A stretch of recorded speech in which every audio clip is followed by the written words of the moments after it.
Welcome back to DoorKing Tech Tips. Today's tip is going to be on how to set up a new account in your DoorKing software. Let's get started. So you've installed a new DoorKing system. First thing we will need is a name for the account. This should be a name that describes the system, like Clubhouse, Poolgate, or property name. Once you have the name, click the Add in the top left corner of the toolbar. You will now have a blank line under account name where you can add a name for your new system.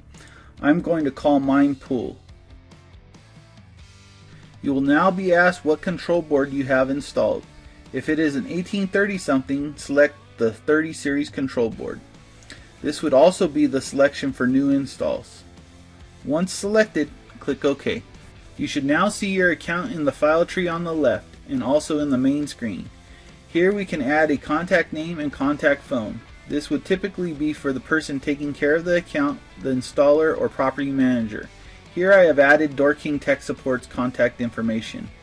To add this information, click on the cell you want to edit and start typing. Now with the account name, we need to set up the system information for the account. To do this, expand your account folder on the left by clicking the plus sign.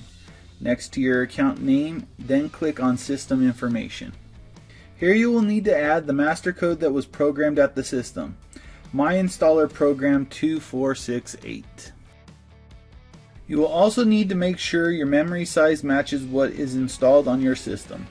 All new systems come with a 3000 memory chip installed.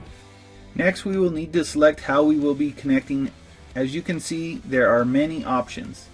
The most common being DKS Cellular and IAM Server Modem. There are also recommendations and notes on the right side to help you decide. We will be using the IAM Server Setup today. The IAM Server Modem connection requires an analog phone line. We will need to enter the phone number here. If you do not have this number, your installer should be able to ID the number at the system for you.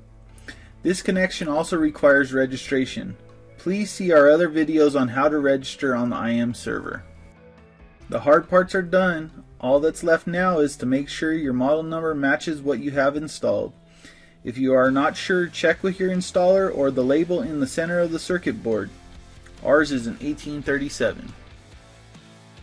Congratulations, you have finished setting up your account and are ready to successfully connect to your new system. Please check out our other videos on adding residents and sending data, and we'll see you next time for more DoorKing Tech Tips.